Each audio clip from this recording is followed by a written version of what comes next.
पूर्णमादाय पूर्णमेवावशिष्यते। ॐ शान्ति शान्ति शान्तिः। श्रुतिस्मृतिपुराणानाम् आलयं करुणालयं नमामि भगवत्पादं शङ्करं लोकशङ्करं। शङ्करं शङ्कराचार्यं केशवं बादरायणं सूत्रभाष्यकृतौ वन्दे भगवन्तौ पुनः पुनः। ईश्वरो गुरुरात्मेति मूर्तिभेदविभागिने व्योमवद्व्याप्तदेहाय दक्षिणामूर्तये नमः। तमेतं वेदानुवचनेन ब्राह्मणा विविदिशन्ति। यज्ञेन दानेन तपसा नाशकेन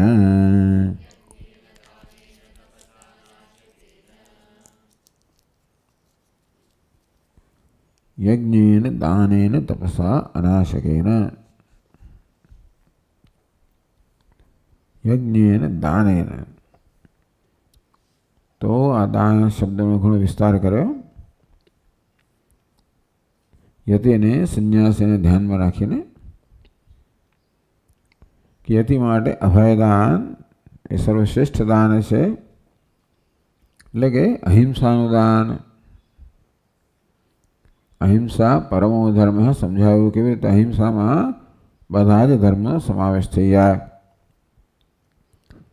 સત્ય તપ દયા દાન ધર્મના 4 પાદ છે એ બધા અહિંસામાં આવી જાય। અહિંસાનું પાલન કરવાથી ધર્મનું સર્વ અંશમાં પાલન થાય।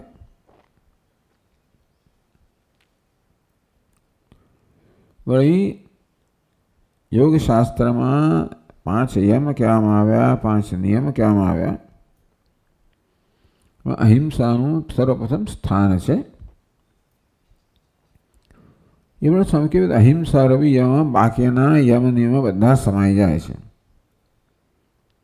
अहिंसा सत्य अस्तेय ब्रह्मचर्य अपरिग्रह 5 यम शौच संतोष तपः स्वाध्याय ईश्वर परिधानम 5 नियम। उत्तरे च यम नियमाः तन्मूलाः। आम अहिंसा पछीना जे यमन नियमो छे बधानुं मूळ अहिंसामां छे। तत्सिद्धि परतया एव तत्प्रतिपादनाय प्रतिपाद्यन्ते। अहिंसानी मुख्य अर्थमां सिद्धि थाय। अहिंसानुं प्रतिपादन करवा माटे आ बधा यम नियम प्रतिपादन करवामां आव्या छे। तत् अवधात रूप करणाय उपादीयन्ते। तो बीजा यम नियमों उपादान करिए स्वीकारिए आचरण करिए शरण वडे तद अवधात रूप करणाय अवधात करवा माटे शुद्धत्व से करणाय अहिंसा ने शुद्ध करवा माटे। तस्मात् अहिंसका सर्वोत्तम। अहिंसको तो यह कश्चित् सज्ञेयः पुरुषोत्तमः। कोई आवा मुख्य अहिंसक निकले तो ये पुरुषोत्तम है। अहिंसैव ततो दानम यतीनां परमं स्मृतम। मन माटे यतिओ माटे अहिंसा ए परम दान है। जे कोई कर्म स्वरूपનું નથી परंतु सर्वभूत हिते रता प्राणी मात्रा हितनी भावना जेमां रहेली छे। कोई प्रकारनी हिंसा जेनामांथी निकळती नथी मन वचन कर्मथी। अन्येषामपि आम तो अन्य सर्व माटे पण अहिंसा परमदान ज छे। किंतु अन्य ही कर्तुं न एतद्धि शक्यते। परंतु अन्य एटले के गृहस्थाश्रम वगैरह माटे मुख्य अर्थमां अहिंसा संभवित नहीं।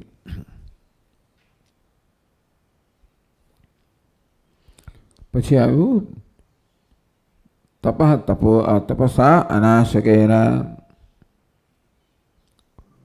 તો હવે યજ્ઞ સમજાવ્યા, દાન સમજાવ્યું, હવે તપસ સમજાવી રહ્યા છે. તો આપણે 593 પાન પર છીએ અને છેલ્લા ફકરામાં તપો વિભાગમ આહાર. આમ યજ્ઞ અને દાનની સમજ આપ્યા પછી તપસા અનાશકેન, અનશને એવો અર્થ કરવામાં આવ્યો છે. તો ભાષ્યમાં પણ અનશન રૂપ કહ્યું, અહીંયા અનાશકેન કહ્યું, નાશ ન કરનારનું તપ. પેલામાં અનશન એટલે ઉપવાસ રૂપી તપ, અથવા તપનો અર્થ તો નિયમો દ્વંદ્વ જે છે એને સહન કરવા, એને પણ તપ કહેવામાં આવે છે.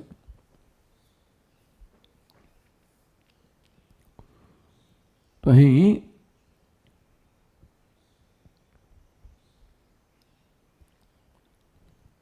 1636 શ્લોકમાં કહે છે, 37માં, સર્વર્ણાશ્રમસ્થાનાં સ્વધર્મ પરિવર્તિનાં શાસ્ત્રસ્થેન વિધાનેન તપેતદુદીરિતમ.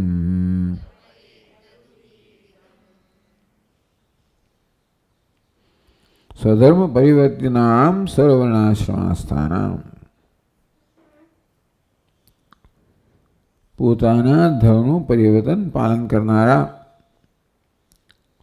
સર્વર્ણ આશ્રમ સ્થાના, બધા જ વર્ણ અને આશ્રમમાં રહેલા જે બધા મનુષ્યો છે,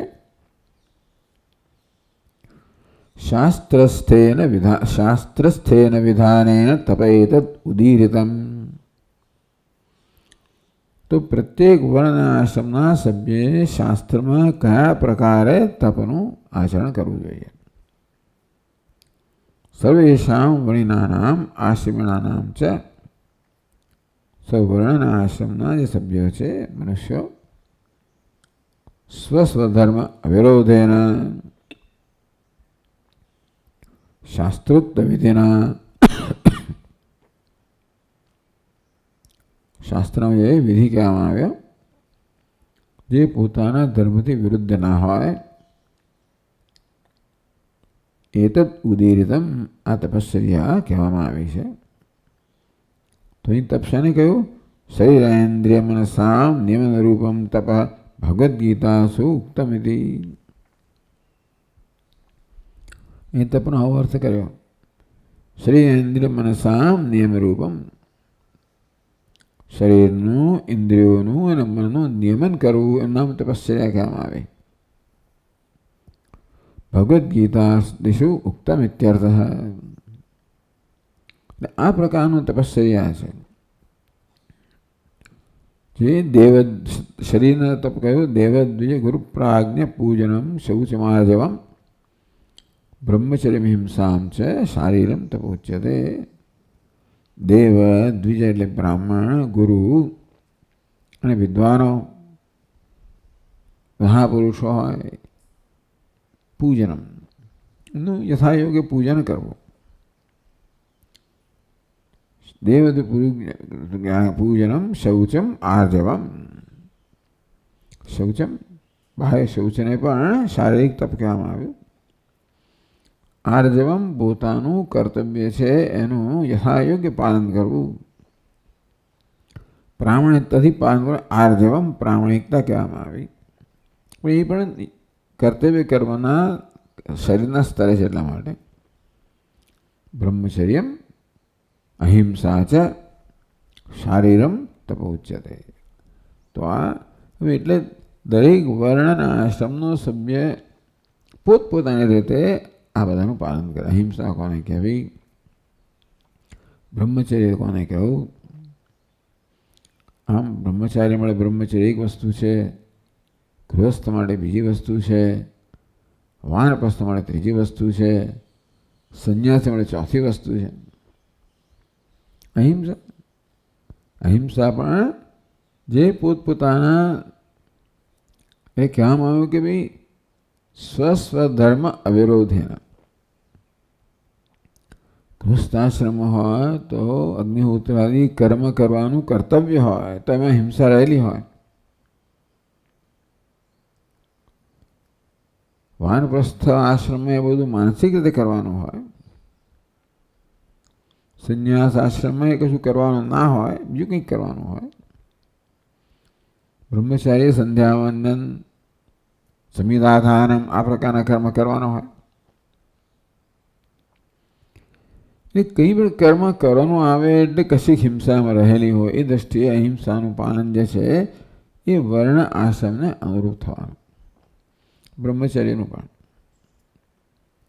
એટલે શરીર, ઇન્દ્રિય, મનસા, શરીરમાં ઇન્દ્રિયો પણ આવી ગઈ. ઇન્દ્રિયમાં કર્મેન્દ્રિય તો વાણીનું પણ કહેવામાં આવે. અનુદ્વેગરમ વાક્યમ સત્યમ પ્રેહિતમ ચેત સ્વાધ્યાય વ્યસનમ ચૈવ વાંગ્મયમ તપોચ્યતે. અને વાંગ્મયમ વાણીના સ્તર તપસ્યા કહેવામાં આવી. કયું વાક્ય ઉચ્ચારવું જોઈએ? અનુદ્વેગરમ, પોતાના વાક્યથી અન્યનો ઉદ્વેગ ન જન્મે. પોતાનું વાક્ય સત્ય હોય, વળી એ પ્રિય રીતે બોલાયેલો હોય અને કંઈક હિત કરનારો હોય. આ પ્રકારે વાણીના તપની વાત કરવામાં આવી.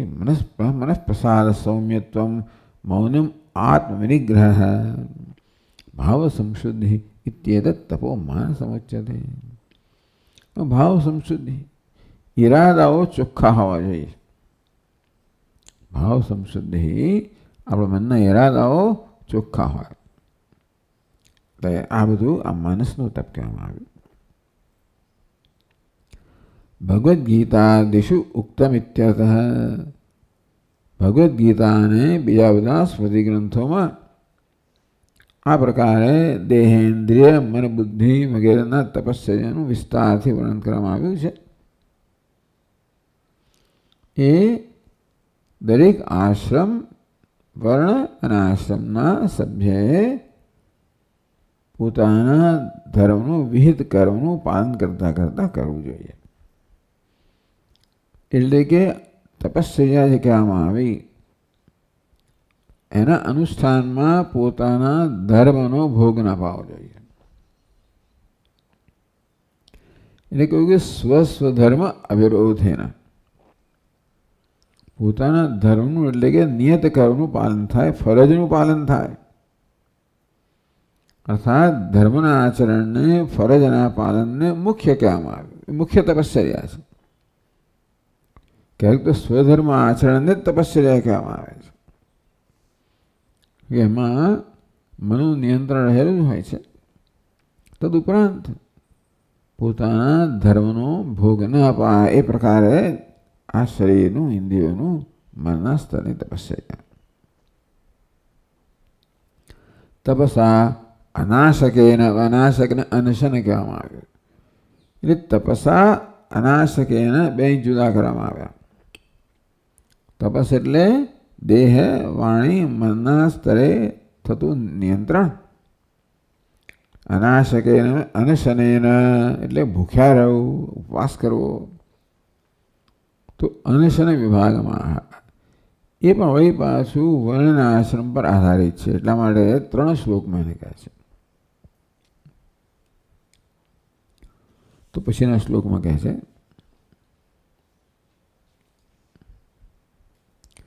શાસ્ત્રેણાપ્ય નિષિદ્ધાનામ વિષયાણામ સેવનમ સર્વવર્ણાશ્રમાણામ યત સ્યાદદો નિશનમ પરમ.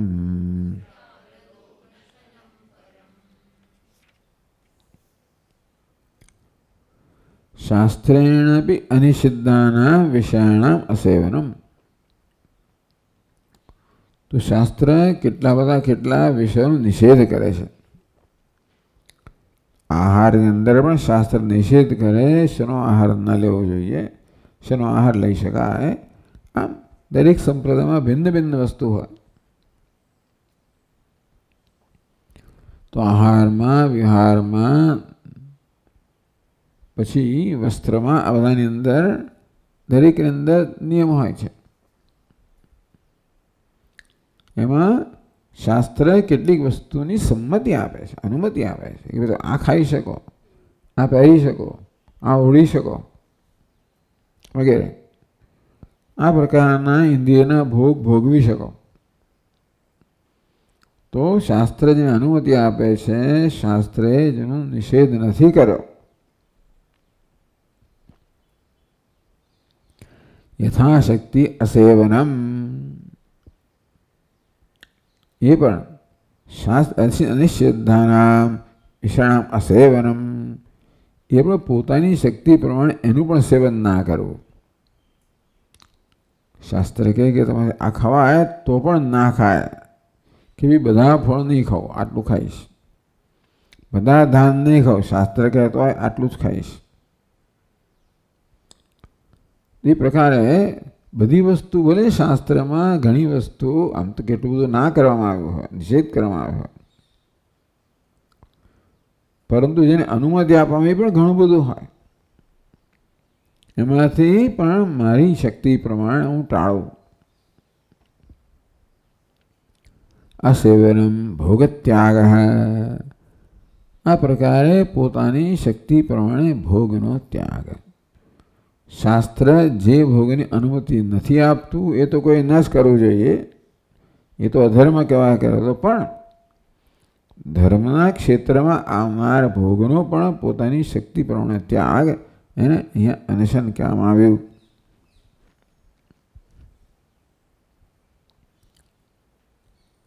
બીજો શ્લોક વાંચે. યથાશક્તિયતિમ હિત્વા યતેરનશનમ ત્વિદમ ઇચ્છામાત્રસ્ય સંત્યાગઃ ઇહામુત્રાત સંશયઃ યથોપપન્ન ભૈક્ષેણ વાસસાપી ચ તાદૃશા વિધારણમ તુ દેહસ્ય યતેરુક્તમ ન ચાપરમ. તો બીજા શ્લોકમાં યથાશક્તિ યતિમ હિત્વા એ પહેલી પંક્તિ સાથે જાય છે. યથાશક્તિ પહેલા લેવામાં આવ્યું. શાસ્ત્રેણ નિષિદ્ધાનામ અપી વિષયાણામ યથાશક્તિ અસેવનમ, શાસ્ત્રે જેનો નિષેધ નથી કરવો એવા વિષયોનું પણ પોતાની શક્તિ પ્રમાણે સેવન ના કરવું. એટલે કે પોતાની શક્તિ પ્રમાણે વિષયોના ભોગનો ત્યાગ કરવો. બીજી પછી યતિમ હિત્વા, આ કોને માટે કહેવામાં આવ્યું? યતે સંન્યાસી સિવાયના માટે કહેવામાં આવ્યું.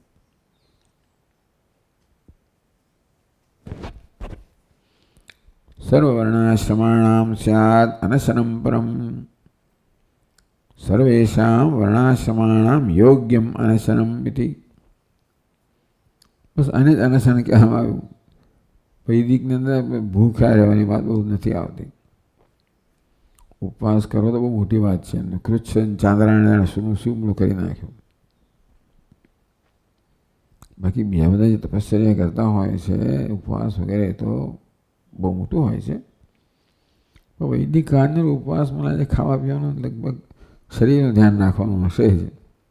પણ સર્વે કારણ કે કર્તવ્યને વધારે મહત્વ આપવામાં આવ્યું છે અહીંયા આગળ. સર્વેષામ વર્ણાશ્રમાણામ યોગ્યમ અનશનમ ઇતિ અન્વયઃ, બધા વર્ણ આશ્રમ માટે આ ભોગનો ત્યાગ છે એ જ યોગ્ય અનશન છે. એટલે ભોગનું અસર ના કરવું. બધી ઇન્દ્રિયોના સ્તરે યથાશક્તિ ભોગનો ત્યાગ. માત્ર અન્નનો ત્યાગ એટલો જ નહીં, પરંતુ બધા પ્રકાર, જેટલા પ્રકારના ભોગનો ત્યાગ સંભવિત હોય એવા ભોગના ત્યાગને અનશન કહેવામાં આવ્યું. એટલે અશન એટલે આહાર, એ માત્ર મુખથી લેવામાં આવે જ નહીં, પરંતુ બધી ઇન્દ્રિયોથી લેવામાં આવે એને આહાર કહેવામાં આવ્યો. તેથી બધી ઇન્દ્રિયોના સ્તરે આહાર એટલે ભોગરૂપી આહારથી યથાશક્તિ પોતાની શક્તિ પ્રમાણે આહારને ટાળવો ન કરવો.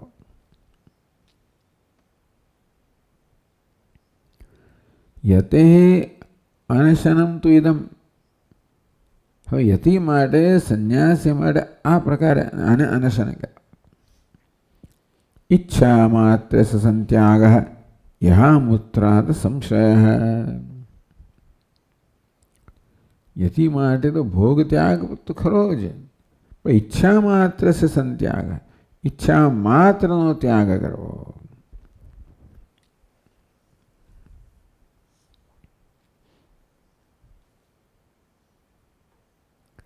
યહામૂત્ર વા વિદ્યમાન પદાર્થેષુ ઈચ્છાલેશસ્યાપિ અકરણમ. યહામૂત્રાત સંશય. યહામૂત્ર વા વિદ્યમાન પદાર્થેષુ. યહ આલોકમાં, અમૂત્ર પરલોકમાં. અર્થ એટલે વિષયો, એના પર આધારિત આ લોકના કે પરલોકના પણ વિદ્યમાન પદાર્થેષુ ઈચ્છાલેશસ્ય અકરણમ. યતિ માટે વૈરાગ્ય છે, ઈચ્છાનો ત્યાગ છે, એ સૌથી મોટું તપ છે. ઈચ્છા લેશસ્ય અકરણમ. કોઈ પદાર્થની ઈચ્છા ન હોવી જોઈએ.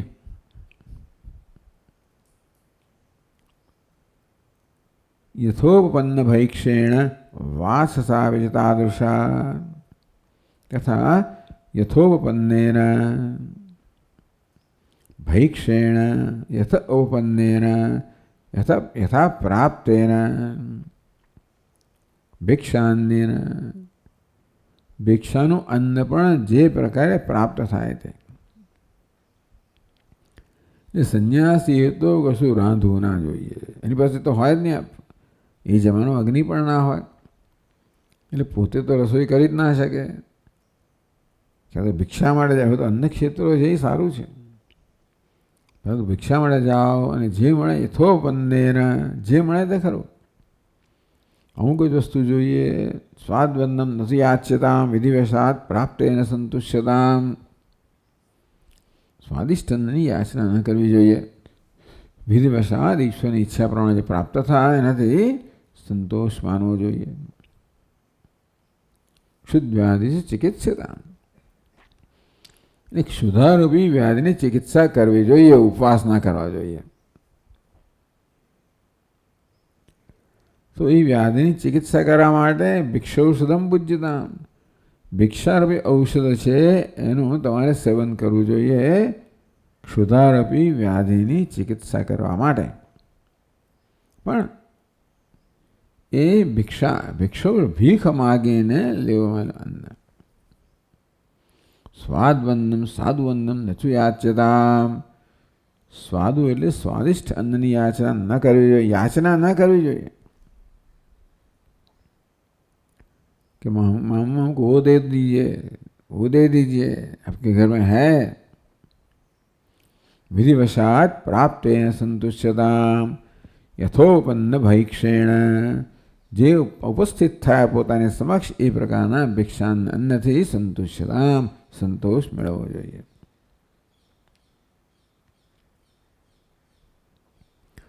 યથોપન્ય વાસસાપી પણ ઉમેરવું જોઈએ.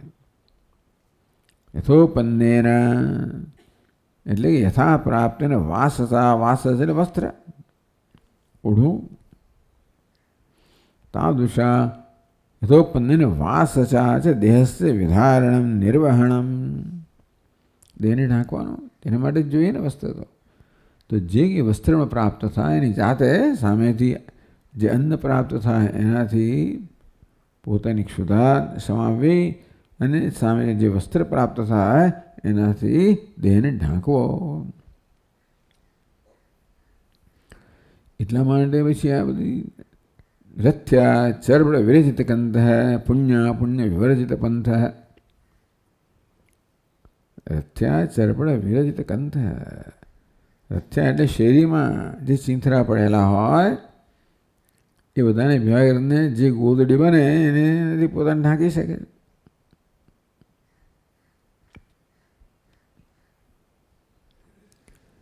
દેહસ્ય વિધારણમ તો એ દેહનું આ પ્રકારે ભિક્ષાન્નથી ધારણ કરવું અને વસ્ત્રથી ધારણ કરવું. યથોપન્નેના જે ઉપસ્થિત સામે ચાલીને થાય તેનાથી.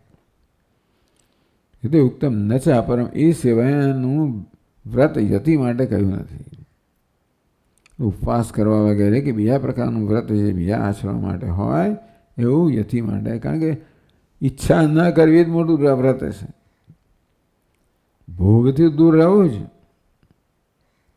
ભિક્ષાને જે પ્રાપ્ત થાય તેનાથી સંતોષ માનવો, વસ્ત્ર જે પ્રાપ્ત થાય સંતોષ માનવો અને ભોગથી તો મુક્ત રહેવું જ. સાથે કોઈ વિષયની ઈચ્છા ન કરવી, ઈચ્છાથી મુક્ત રહેવું. એટલે યતિ જે જ્ઞાનનો સાધક છે એને અનુરૂપ જે આ મૂલ્યોનું પાલન કરવામાં આવે છે. દાન પણ આ અભય દાન છે એ જ્ઞાનની સાધના અનુરૂપ છે. અહિંસાનું વ્રત છે એ અહિંસા જે આત્માનું સ્વરૂપ છે એની અનુજ્ઞાન કહો, એની ઉપાસના કહો એને અનુરૂપ છે. તે પ્રકારે તપશ્ચર્યા પણ યતિ જે જ્ઞાનની સાધના કરી રહ્યો છે એના માટે અનુરૂપ છે. એટલા જ માટે કે ભૂખ્યા વગેરે રહેવામાં આવે તો શક્ય છે કે એમાં અડચણરૂપ થાય. એના માટે એને જે શ્રવણ મનન જે કરવાનું હોય એ મળે શરીરની જેટલી જરૂરિયાત હોય એટલી જરૂરિયાત પૂરી કરી શકે છે. ભોગની દૃષ્ટિએ નહીં, માત્ર વિધારણમ તો દેહસ્ય, દેહને ધારણ કરવું એ જ એનું પ્રયોજન છે. વિધારણમ નિર્વહણમ, દેહનું વહન કરવું.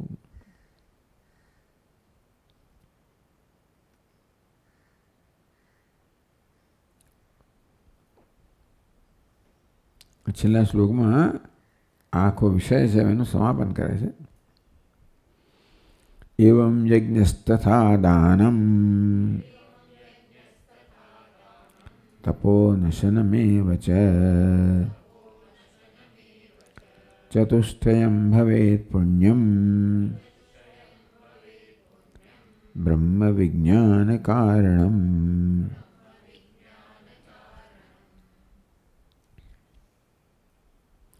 એમ યજ્ઞ તથા દાનમ તપ અનશનમ એવ ચ ચતુષ્ટયમ. વેદાનું વચન લીધું નથી આમાં, પણ યજ્ઞેન દાનેન તપસા અનાશકેન ચાર લેવામાં આવે. એમ યજ્ઞ આ પ્રકારે યજ્ઞ, તથા જ કયું પ્રકારે દાન, કહેવામાં તપશ્ચર્યા, અનશનમ, ચતુષ્ટયમ ભવેત. આ ચારનો સમૂહ છે. ભવેત પુણ્યમ, આ ચાર પ્રકારના કર્મનું આચરણ જે છે એ પુણ્ય કર્મ છે. યજ્ઞ, દાન, તપ, અનશનમ આ પ્રત્યેક કર્મ પુણ્ય કર્મ છે. અર્થાત સાધકે પુણ્ય કર્મનું આચરણ કરવું જોઈએ.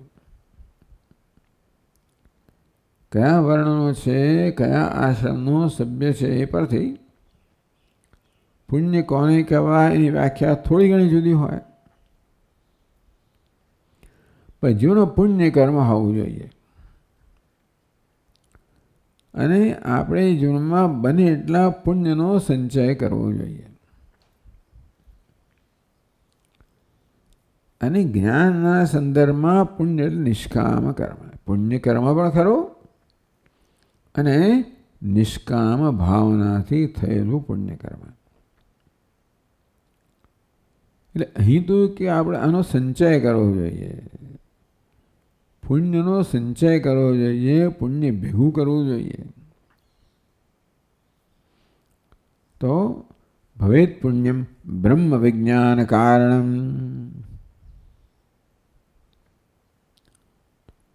તો આ પ્રકારે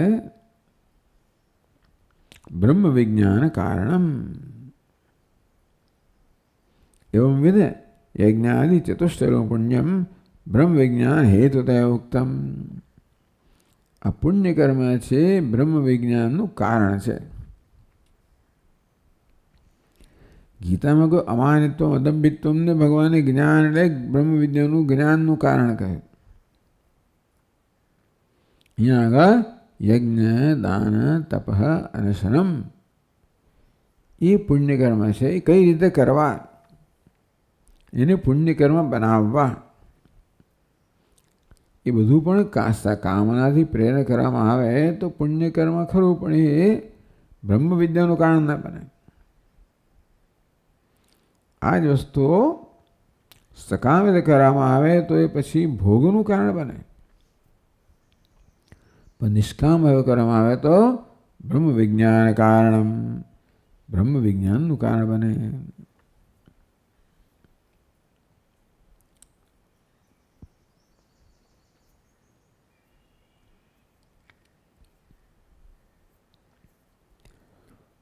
તો કહે છે યજ્ઞાદીનામ દૃઢ વિજ્ઞાન જનને દ્વારમાહ. યજ્ઞ દાન તપ અને શનમ એ દૃઢ વિજ્ઞાન જનને, એ દૃઢ વિજ્ઞાન જન્માવા માટે દ્વારમ, દ્વારમ એ કયું દ્વાર છે?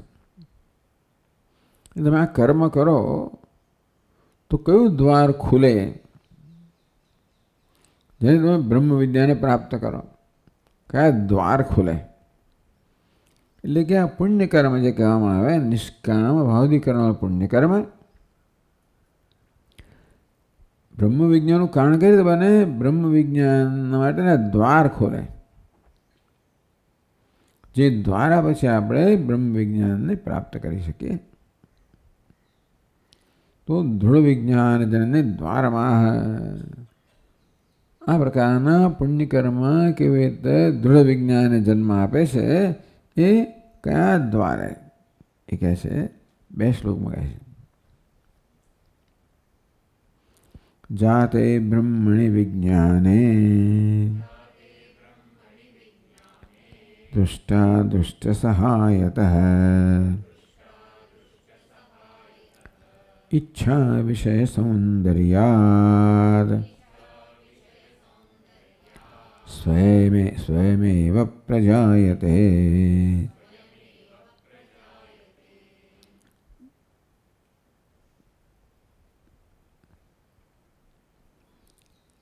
જાતે બ્રહ્મણિ દૃષ્ટા દૃષ્ટ સહાયતઃ જાતે બ્રહ્મણિ વિજ્ઞાને વિષય સૌંદર્યાત ઈચ્છા સ્વયમેવ પ્રજાયતે. દુષ્ટ દુષ્ટ સહાયતઃ તો દુષ્ટ અને દુષ્ટની સહાયથી यदा दृष्टा दृष्ट रूपेभ्य सहायेभ्य ब्रह्म विज्ञानम जायते.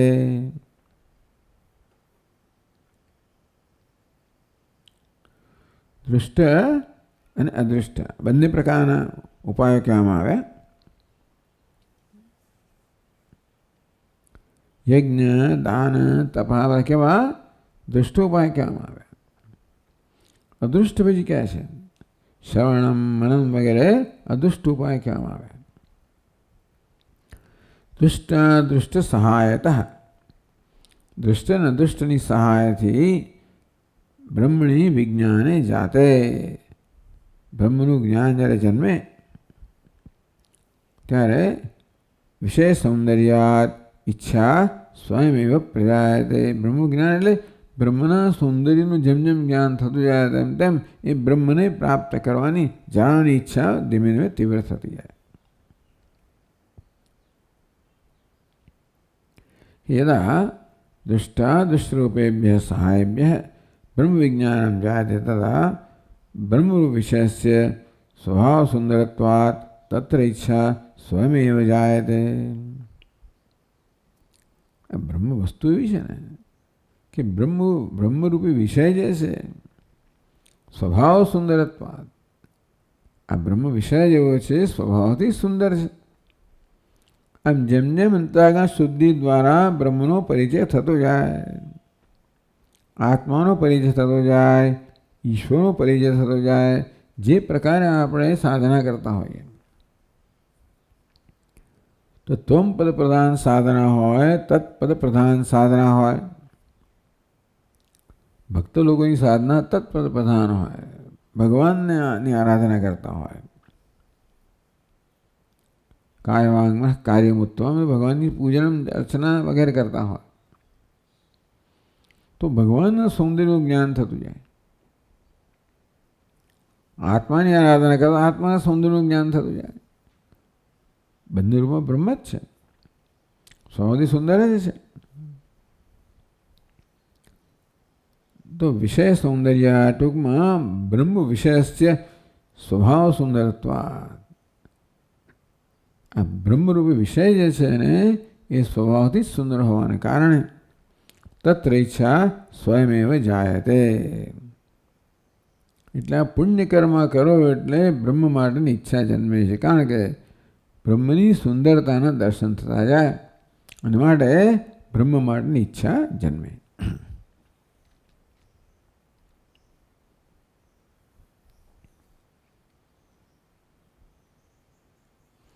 એનો ક્રમ બતાવે છે. અદૃષ્ટા જાયતે દૃષ્ટમ, દૃષ્ટા જ્ઞાનમ પ્રજાયતે, ઈચ્છા જ્ઞાનાદ ભવેત ચિત્તમ, ઈચ્છા તો ન બહિર્વ્રજેત.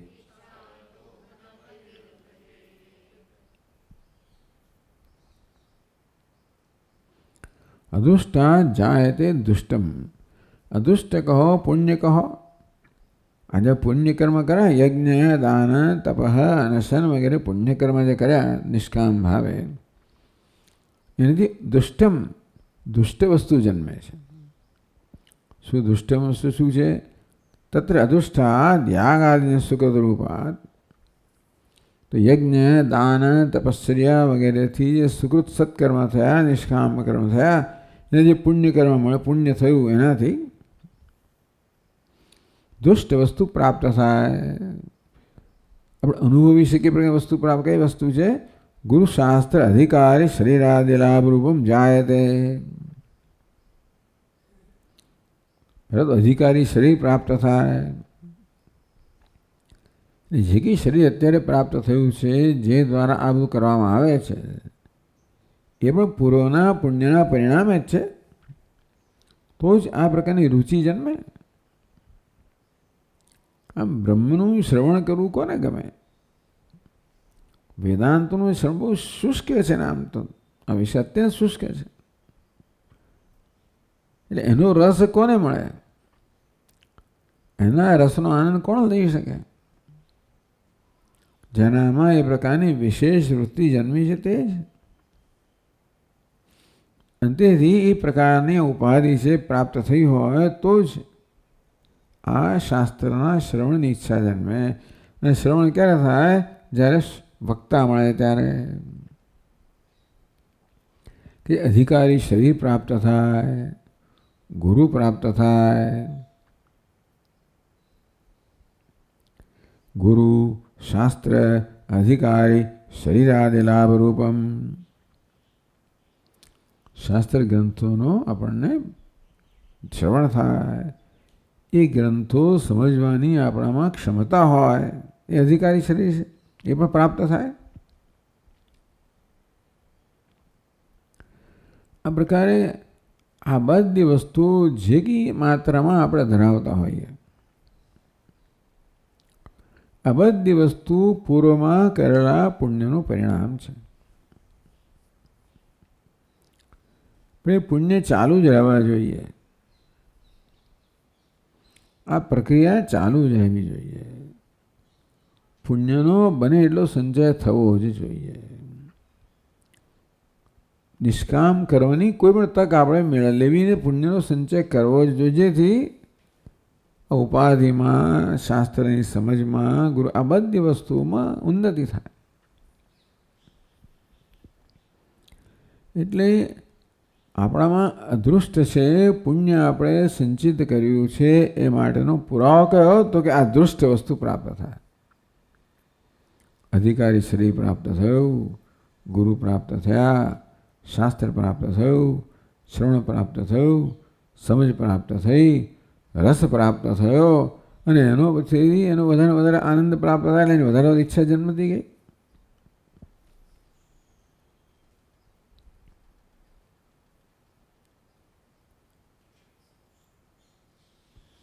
ઈચ્છા જ્ઞાનાદ ભવેત ચિત્તમ ઈચ્છા તો ન બહિર્વ્રજેત.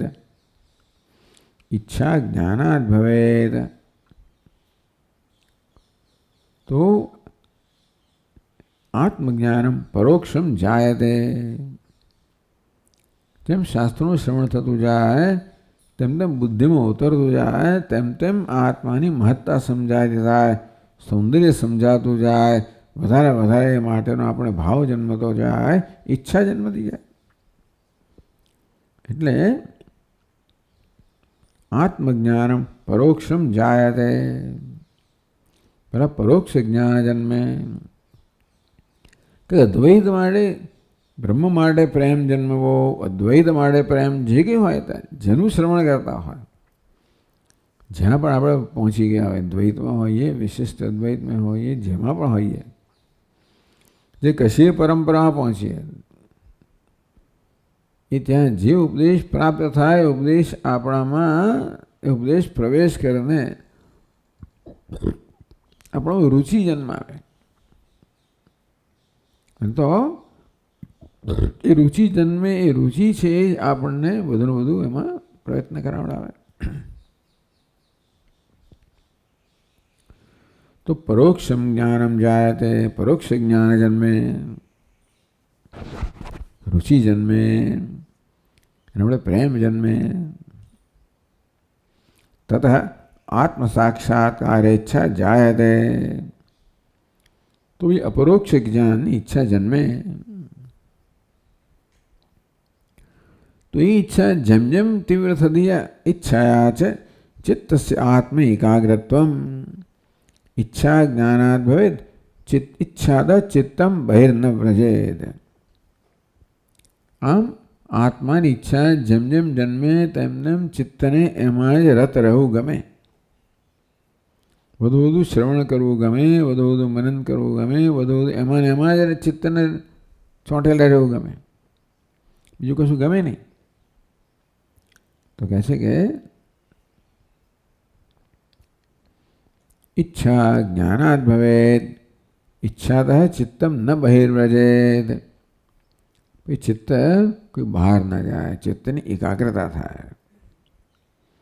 ઈચ્છાત ચિત્તસ્ય આત્મની એકાગ્રત્વમ જાયતે.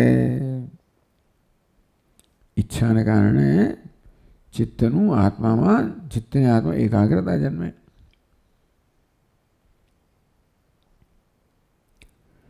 તથા ચ સામગ્રી સંપાદનાય પ્રતિબંધક દુરિત અપનાયનાય ચ યાગાદે પુણ્યમ અપેક્ષિત વિભાવ.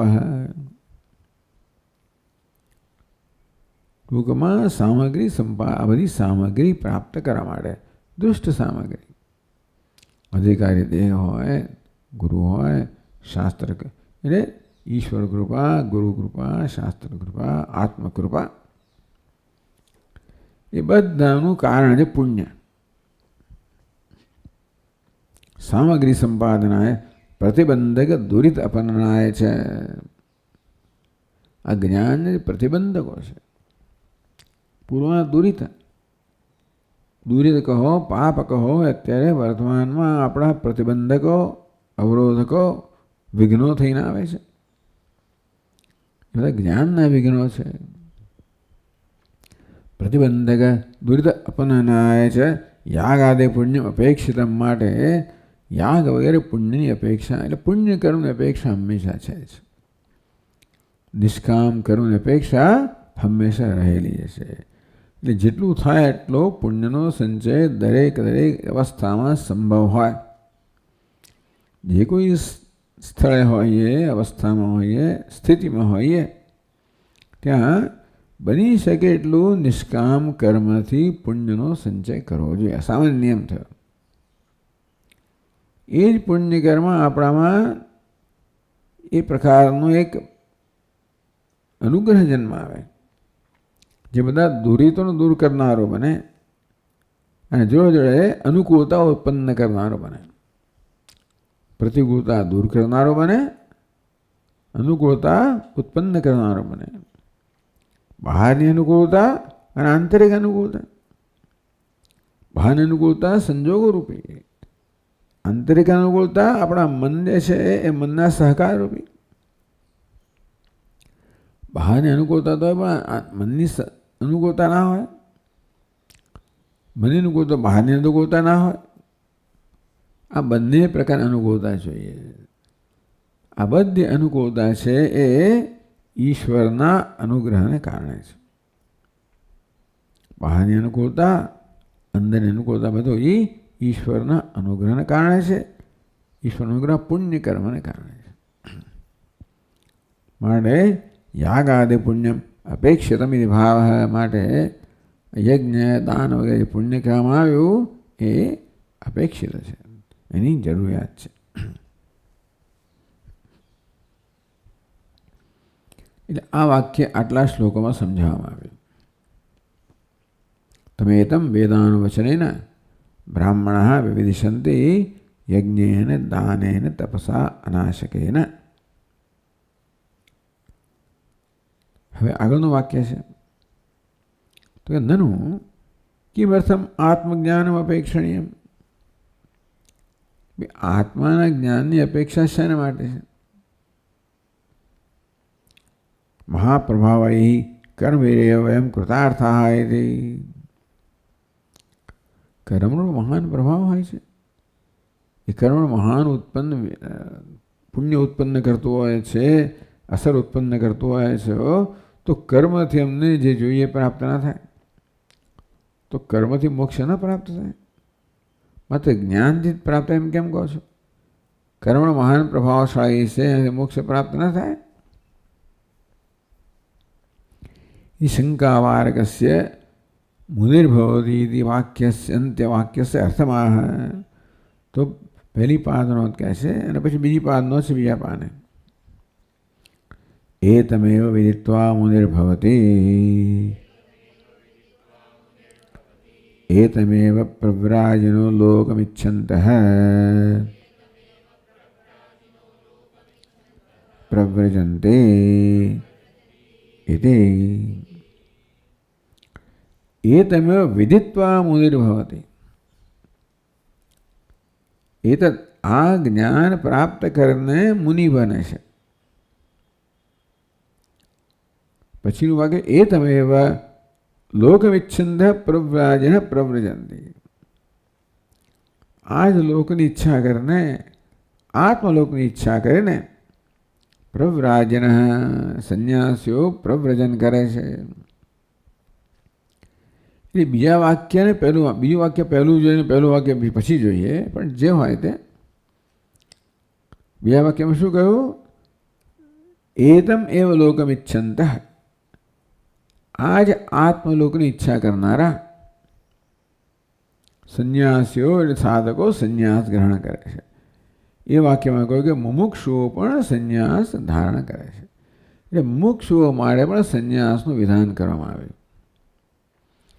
એકદમ વિદિત્વા, પહેલા તો લોકની ઈચ્છા કરનારા હતા. વિદિત્વા એ જ્ઞાન પ્રાપ્ત કરીને મુનિર્ભવતી, એ મુનિ બને છે, મુખ્ય અર્થમાં સંન્યાસી બને છે. એટલે આ જ્ઞાનની ઈચ્છા કરનારો છે એ વિવિધિષા સંન્યાસી. વિદિત્વા જ્ઞાન પ્રાપ્ત મુનિ બને છે, મુખ્ય અર્થમાં એટલે વિદ્વત સંન્યાસી બને છે. આ બે પ્રકારના સંન્યાસીની વાત કરવામાં આવી, વિવિધિષા સંન્યાસી અને વિદ્વત સંન્યાસી. તો પહેલા વિદ્વત સંન્યાસીની વાત કરે છે. યદા ચિત્તમિ ત્રિભિઃ, 3 શ્લોકની અંદર કહે છે. મુનિર્ભવે, મુનિ બને છે એટલે કે જીવન મુક્ત બને છે, વિદ્વત સંન્યાસી બને છે. યદા ચિત્તમ બહિર્નયતિ, स्वात्मनो दैवयोगतः तदा तस्मिन् हि विज्ञानम् दृढमस्य प्रजायते।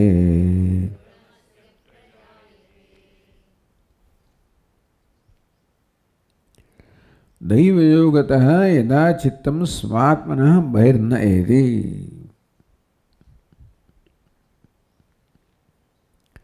दैवयोगतः, दैव એટલે ઈશ્વર અનુગ્રહ, દેવાનુગ્રહ હેતુકમ, તો દૈવમ કહો, ઈશ્વરાનુગ્રહ કહો.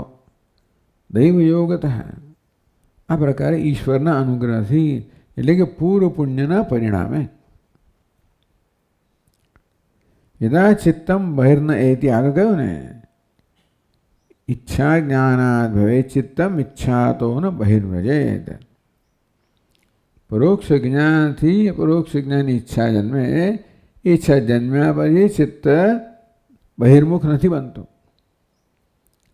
એટલે એવો દૈવયોગ પ્રાપ્ત થાય કે અપરોક્ષ જ્ઞાનની ઈચ્છા જન્મે. તેથી ચિત્તમ સ્વાત્મનઃ બહિર્નયતિ યદા, ચિત્ત પછી આત્મામાંથી પંચમી ભક્તિ છે ત્યાં આગળ, આત્માથી બહાર જતું નથી. તદા તસ્મિન વિજ્ઞાનમ ધ્રુવસ્ય પ્રજાયતે, ત્યારે પછી આનામાં દ્રઢ વિજ્ઞાન જન્મે છે. આ દ્રઢ વિજ્ઞાન કહો, જ્ઞાન નિષ્ઠા કહો, જેને મુનિ કહો, વિદ્વત સંન્યાસી કહો, એ ક્યારે થાય?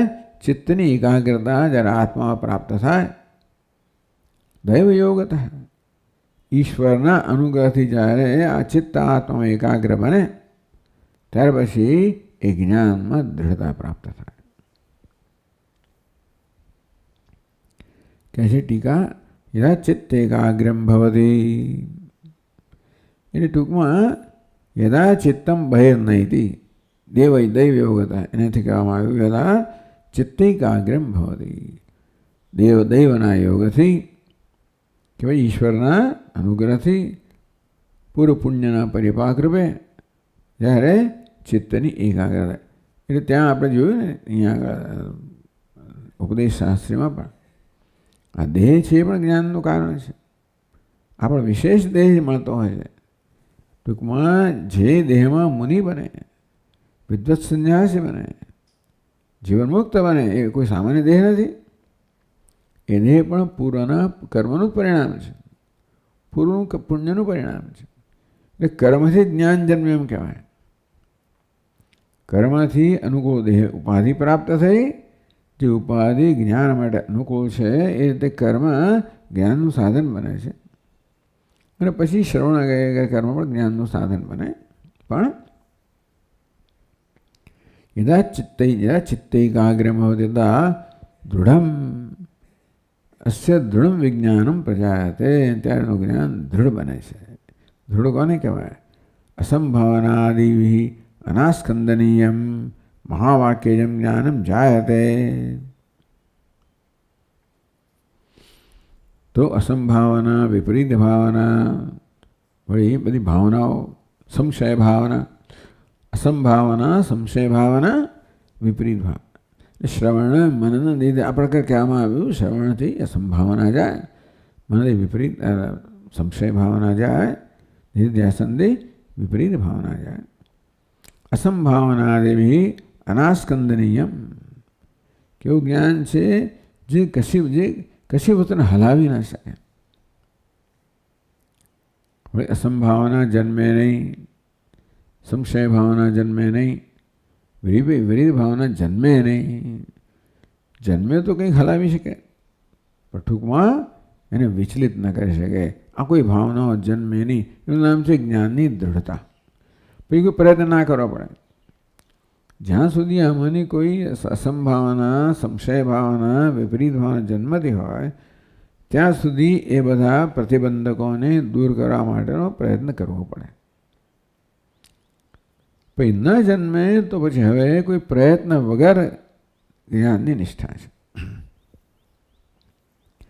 મહાવાક્યજમ જ્ઞાનમ જાયતે, તો પછી અહમ બ્રહ્માસ્મિ એ વાક્યનું જ્ઞાન દૃઢ બને. પછીના શ્લોકમાં કહે છે તતો મુનિર્ભવે દેશ આત્મજ્ઞો બ્રહ્મણો યતઃ આત્માનમેવ વિજ્ઞાય મુનિર્ભવતિ નાન્યથા. તથા એષ આત્મજ્ઞ બ્રાહ્મણ મુનિર્ભવેત. તત તે કારણથી, ત્યાર પછી એવું થયું. તો એ કારણ નથી, ત્યાર પછી કારણથી પણ કહેવાય. તથા દૃઢ જ્ઞાન, એ દૃઢ જ્ઞાનને કારણે એષ બ્રાહ્મણ મુનિર્ભવેત. આ બ્રાહ્મણ હવે મુનિ બને. જીવન મુક્તિ ફલક જ્ઞાનશીલતાશાલી ભવતી. જીવન મુક્તિ જેનું ફળ છે એવા પ્રકારના જ્ઞાનના શીલ સ્વભાવ. તો જીવન મુક્તિ જેનું ફળ છે એ પ્રકારનું જ્ઞાન ધરાવવાના સ્વભાવવાળો બને છે. એટલે કે સ્વાભાવિક જ્ઞાન બને, સહજ. જીવન મુક્તિનું ફળ જેવું સહજ જ્ઞાન પ્રાપ્ત કરનારો જ્ઞાનમાં નિષ્ઠ બને છે. એનું જ્ઞાન સહજ બને છે. જીવવું તો સહજ છે ને, તો મુક્તિ પણ એવી સહજ હોય તો જીવન મુક્તિ હોય.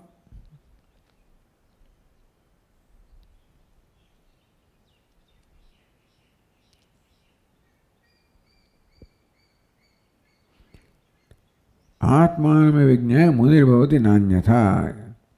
તેથી આત્માને જાણીને જ મુનિ બને છે, બીજી કોઈ રીતે નહીં. તો પછીના શ્લોકમાં કહે છે યદા યજ્ઞાદિ પુણ્યૈઃ ઈચ્છા ભવતિ દેહિનઃ આત્મનિ બ્રહ્મરૂપેસ્મિન્ સ્વયં જ્યોતિઃ સુખાદ્વયે.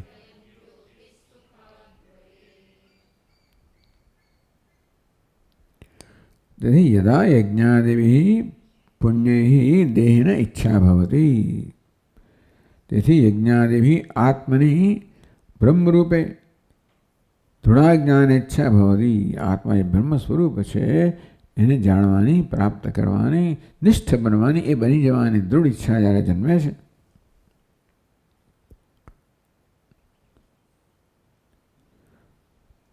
તથા આત્માન વિજ્ઞાય મુનિર્ભવતી. તથા આત્માન વિજ્ઞા એવ મુનિર્ભવતી.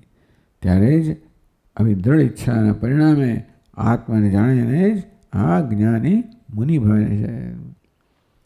મુનિએ જીવન મુક્તિ લક્ષણો ભવતી. જીવન મુક્તિ ધરાવનાર મુનિ બને, જીવન મુક્ત બને છે. નાન્યથા, બીજી કોઈ રીતે નહીં.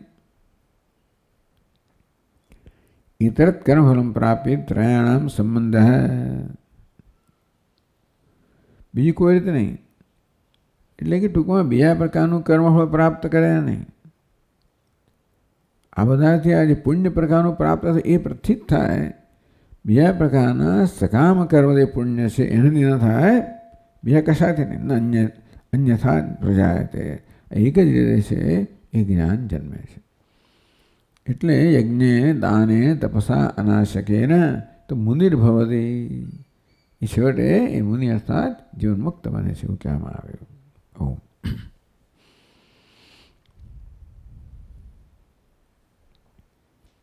ઓમ પૂર્ણમદઃ પૂર્ણમિદં પૂર્ણાત પૂર્ણમુદચ્યતે પૂર્ણસ્ય પૂર્ણમાદાય પૂર્ણમેવાવશિષ્યતે. ઓમ શાંતિ શાંતિ શાંતિ. શંકરં શંકરાચાર્યં કેશવં બાદરાયણં સૂત્રભાષ્યકૃતૌ વંદે ભગવन्तौ પુનઃ પુનઃ. ઈશ્વરો ગુરુરાત્મેતિ મૂર્તિભેદવિભાગિને વ્યોમવદ્વ્યાપ્તદેહાય दक्षिणामूर्तये नमः। ओम शांति शांति शांति। हरि ओम। श्री गुरुभ्यो